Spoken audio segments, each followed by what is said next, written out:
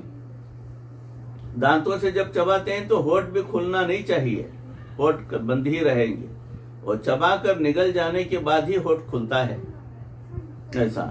اور کھانے کے بعد پلیٹ سے سالن لقمے کے ساتھ کیسے لینا چاہیے یہ بھی سکھایا جاتا ہے۔ کیا پلیٹ میں سالن اگر ڈالا جائے تو سالن کو اپنے طرف سے وہ روٹی میں ڈبونا ہے، یعنی درمیان سے یا آگے سے نہیں ڈبونا ہے سالن کو۔ تو پلیٹ سے بالکل اپنی طرف سے جو ہے وہ تھوڑا تھوڑا سالن جو ہے وہ روٹی کے ٹکڑے کے ساتھ وہ لے کر زبان میں ڈالے۔ یہ طریقہ خانقاہ کے اندر سکھایا جاتا ہے۔ کل بیمینک وکل ممن یلیق، دائیں ہاتھ سے کھاؤ اور جو قریب کی جگہ ہے وہاں سے کھاؤ، یعنی قریب سے۔ پلیٹ کے اندر کھانا ہے اور کھانے کو بیچ سے یوں کلا کے بیچ سے اٹھا کر کھاتا ہے، یہ ادب کے خلاف ہے۔ کیا ایسا شریعت کے اندر اس کی اجازت نہیں ہے، سنت کے خلاف ہے۔ تو پلیٹ میں آگے کی طرف سے چاول تھوڑا تھوڑا کھینچتے رہیں، اس کو کلائیں، پھر اس کو کھائیں، اور کوشش کریں کہ سالن انگلیوں کے اوپری حصے میں نہ لگے، ہتھیلی میں نہ لگے، یہ بھی ادب کے خلاف ہے۔ کیا صرف انگلیاں جو ہے جو وہ سالن میں بھگو کر رہیں گی، باقی حصہ بدن ہتھیلی وغیرہ کا سوکھا رہے گا۔ تو یہ بھی جو ہے سکھایا جاتا ہے، کہاں پر؟ خانقاہ کے اندر۔ لقمہ چبا چبا کر باریک کرنا اور پھر نگلنا سکھایا۔ یہ آدھا بیدھا چبائے اور نگل گئے، اس سے آپ کے معدے کو بار پڑتا ہے اور آپ کا ہاضمہ خراب ہوتا ہے، اور وہ غذا کی غذائیت کو جو ہے کھینچنے کا آنتوں کو جو ذمہ داری دی گئی ہے، اس کی پروٹینز وغیرہ کو کھینچنا، اور جو ہے اس میں چکنائی جو بھی آتی ہے اس کو کھینچنا، وہ تمام جو ہے اس میں اس کے جو جائے وہ اس کا کام جو ہے بدن کا حصہ وہ کام کرتا ہے، تو اس کو تکلیف ہوتی ہے، ان حصوں کو، آنتوں کو تکلیف ہوتی ہے، وہ غذا برابر جو ہے معدے میں ہضم نہیں ہوتی، برابر نہیں پستا، اور وہ بڑی آنتوں میں چلا جاتا ہے، یعنی گندگی بن کر نکل جاتا ہے۔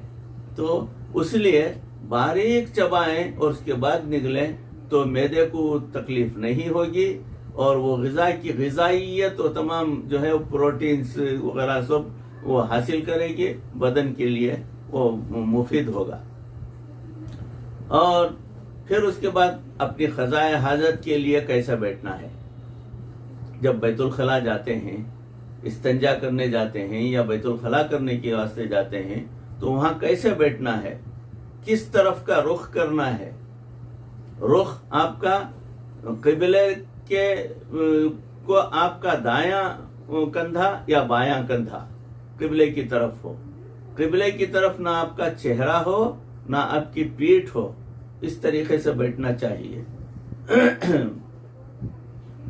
اور یہ بھی خانقاہ کے اندر جو ہے تربیت کے اندر یہ بھی سکھائی جاتی ہے یہ باتیں۔ اور میاں بیوی آپس میں وقت کیسے گزاریں یہ بھی سکھایا جاتا ہے۔ گھر کے اندر ہو، میاں بیوی کے تعلقات جائز ہیں، حلال ہیں، اس کے باوجود گھر کے اندر بڑے ہیں، بچے ہیں وغیرہ سب، ان کے سامنے کسی بھی قسم کی کوئی ایسی حرکت جو تنہائی میں میاں بیوی کرتے ہیں، ویسی کوئی بھی حرکت عوام کے اندر یعنی اپنے فیملی کے اندر ہرگز نہیں ہونی چاہیے۔ اس کا بہت برا اثر بچوں پر، بڑوں پر بھی ہوتا ہے، اور آپ کی رسوائی کا سبب بن جاتا ہے۔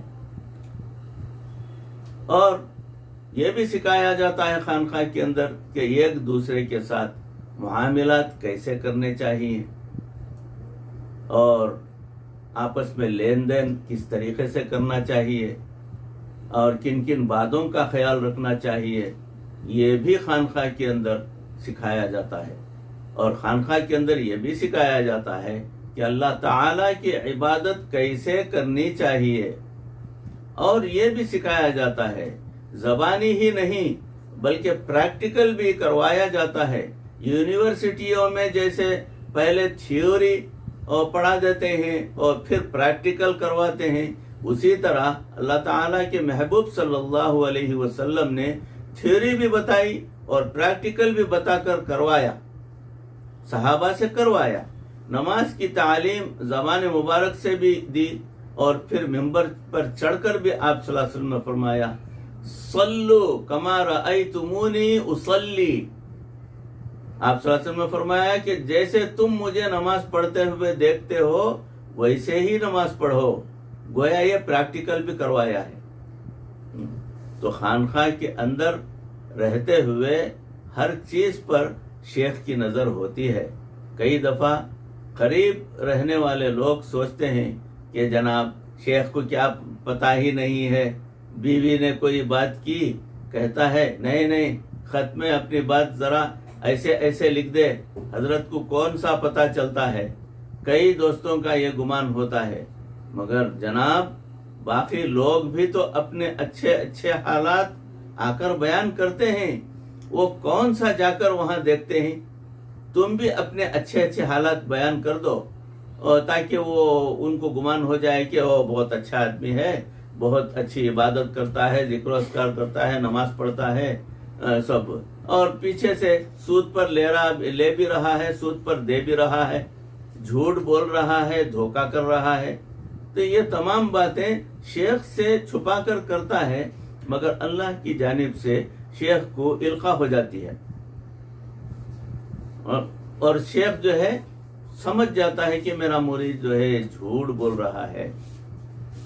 ان کو اتنا اندازہ بھی نہیں ہوتا کہ وہ کہنے والے کی بات سن بھی رہے ہوتے ہیں اور کچھ اس کے دل کی حالت کو بھی دیکھ رہے ہوتے ہیں۔ اللہ والے ان کے اندر کے دل جو ہیں وہ اندر کی آنکھ ان کی کھلی ہوئی ہوتی ہے اللہ والوں کی۔ ہم ایرے غیرے نتو خیرے، ہم کو کیا اندرونی آنکھ، ہمیں کیا سمجھ میں آئے گا، ہمیں کیا دکھے گا۔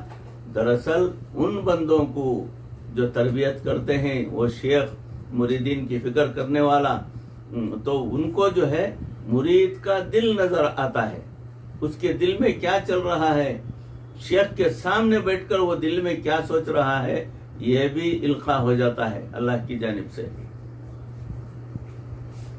تو ان حالات کو بتا دیتے ہیں، ویسے ہی وہ بات مان لیتے ہیں، تو پھر بندے کو کیا فائدہ ہوگا۔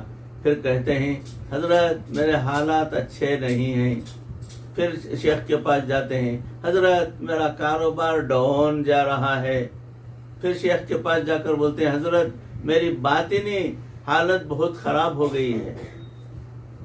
یہ بڑی خطرناک بات ہے۔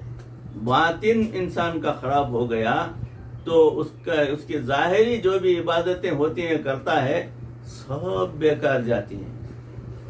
اور پھر شیخ کے سامنے کرتا ہے، سناتا ہے کہ حضرت میں گناہ کبیرہ کا مرتکب ہو جاتا ہوں، کیوں سنانا پڑتا ہے، اور شیخ اسے تجویز کرتے ہیں کہ ان چیزوں سے بچنے کے لیے اس کو کیا کرنا چاہیے، کیا طریقہ۔ جیسے ڈاکٹر کے پاس جاتے ہیں، ڈاکٹر کے پاس بیماری سناتے ہیں، تو مجھے پیٹ کا درد ہو رہا ہے، بیت الخلا کو بار بار جانا پڑتا ہے، اجابتیں ہو رہی ہیں، غذا جو ہے کھا نہیں سک رہا ہوں، اس قسم کی کیفیت میری ہو رہی ہے، تو ڈاکٹر جو ہے سب سن کر اس کے لیے اجابتیں روکنے کے لیے اور معدے کے اندر کی خرابی کو دور کرنے کے لیے، انفیکشن کو دور کرنے کے لیے جو دوائیں تجویز کرتے ہیں وہ استعمال کراتا ہے۔ بالکل اسی طریقے سے شیخ جو ہے یہ باطنی بیماریوں کو سن کر ان کو ذکر و اذکار کے اندر لگا دیتے ہیں، مراقبہ کراتے ہیں بٹھا کر، اور اللہ سے توبہ استغفار کرواتے ہیں تاکہ ان تمام کیفیتوں سے اس کو چھٹکارا ملے۔ اور پھر شیخ کو سناتے ہیں، حضرت نمازوں میں میرا دل نہیں لگ رہا ہے، نماز پڑھ رہا ہوں، جیسے ہی رکعت باندھتا ہوں میری دکان یاد آتی ہے، وہاں گاہک جو ہے آیا ہوگا اور اسے آرڈر جو ہے پرنٹنگ کی دے کر ہے، تو وہ چیزیں مجھے اس کے حوالے کرنا، اس کے پیسے مجھے آنا ہے، یہ خیال آ جاتا ہے۔ گھر کو جانا ہے، میری اہلیہ کی طبیعت کا مسئلہ ہے، ان کو لے کر ڈاکٹر کے پاس جانا ہے یا آنا ہے، یہ بھی نماز کے اندر یاد آ رہا ہے۔ اور پھر اس کے بعد فلاں سے فون کرنا، فلاں کو بات کرنا، اور جا کر ان سے جو رقم آنے کی ہے وہ لینا کرنا، یہ بھی یاد آ رہا ہے۔ اس قسم کے بہت سارے بیکار کے خیالات نماز میں آ رہے ہیں، تو نماز تو گئی بیکار۔ نماز کے اندر جو ہے جب بندہ کھڑے ہوتا ہے نماز کے لیے، گویا وہ اللہ رب العزت کے سامنے کھڑا ہے، اور اللہ جو ہے دیکھ رہے ہیں جب بندہ نماز کے لیے کھڑا ہو رہا ہے۔ تو جب نماز کے لیے کھڑا ہوتا ہے، اللہ کی طرف متوجہ ہوتا ہے، اللہ دیکھ رہے ہوتے ہیں، رکعت باندھتا ہے، تو اللہ سے راز و نیاز کرے گا یا دنیا کی یہ تمام باتیں سوچے گا؟ جیسے ہی یہ کوئی خیال دنیا کا آیا، اللہ اس کی عبادت کو دھتکار دیتے ہیں، اس کی کہتے ہیں فرشتوں کو کہ گندے کپڑے میں لپیٹ کر اس کی ان عبادتوں کو اسی کے منہ پر پھینک مارو اور اسی کے ساتھ اس کو جہنم میں دھکیلو کر کے۔ تو وہ چیزیں جو ہے خانقاہ کے اندر ان تمام چیزوں کی تربیت ہوتی ہے۔ تہجد میں یہ بھی جو ہے تہجد آ کر جو ہے مرید کہتا ہے کہ حضرت تہجد میں میرا دل نہیں لگ رہا ہے، یا تہجد ادا کرنے کے لیے وقت نہیں مل رہا ہے، اس قسم کی باتیں، تو اس کا بھی طریقہ کار جو ہے نکالا جاتا ہے۔ جیسا آپ کا گمان ہوگا ویسا آپ کو شیخ سے فیض ملے گا، جو شیخ جو ہے وہ ذریعہ ہو گئے۔ تو بھائیو، عزیزوں، بزرگوں، دوستوں، معزز خواتین، میری ماں بہنوں، موضوع چل رہا ہے، اب وقت کی کمی کی وجہ سے میں موضوع کو یہیں پر روکتا ہوں، اور انشاءاللہ اس کی اگلی کڑی اگلی نشست میں آپ کے روبرو پیش کرنے کی کوشش کروں گا۔ اللہ رب العزت ہمارے دلوں کی اصلاح فرما، اللہ ہمارے دلوں کو کے اندر سے کینہ، کپٹ، برائی، بغض، حسد، عداوت، ایسی یہ تمام غلاظتوں کو ہمارے دلوں سے پاک فرما دے۔ اے اللہ ہمارے دلوں کو دھو دے، پروردگار اپنے عفو کے پانی سے ہمارے دلوں کو دھو دے، پروردگار ہمارے دلوں کے اندر آپ کی محبت پیدا فرما دیجیے، پروردگار ہمیں ہر وقت حلال اور حرام کی تمیز کرنے کی توفیق عطا فرما، پروردگار جو بھی کام کریں آپ کی رضا اور خوشنودی کے لیے کام کرنے کی ہمیں توفیق عطا فرما۔ اے اللہ ہم خود سے اپنے آپ کو سدھار نہیں سکتے، یہ ہمارے اختیار میں نہیں ہے، پروردگار آپ کو بالکل آسان ہے ہمیں بدلانا، ہمارے دلوں کو اپنی طرف پھیر لیجئے۔ اے اللہ ہمیں آپ کا پکا اور سچا نیک بندہ بنا لیجئے۔ اے اللہ آپ ہم سے راضی ہو جائیے۔ اے اللہ مرتے دم تک کسی کا محتاج نہ بنائیے، کلمے پر اور آخر جو ہے اللہ رب العزت ہمیں زبان پر کلمے کے ساتھ ہماری موت جو ہے ہمیں آئے، ہمیں ایسا موقع عطا فرما دیجیے۔ پروردگار ہماری ان دعاؤں کو محض اپنے فضل و کرم سے آقائے نامدار حضرت محمد الرسول اللہ صلی اللہ علیہ وسلم کے صدقے طفیل و برکت سے قبول فرما لیجیے۔ ربنا تقبل منا انک انت السمیع العلیم وتب علینا انک انت التواب الرحیم۔ صلی وسلم علی حبیبک سیدنا و مولانا محمد و آلہ و صحابہ اجمعین برحمتک یا ارحم الراحمین والحمد للہ رب العالمین۔ السلام علیکم ورحمۃ اللہ وبرکاتہ۔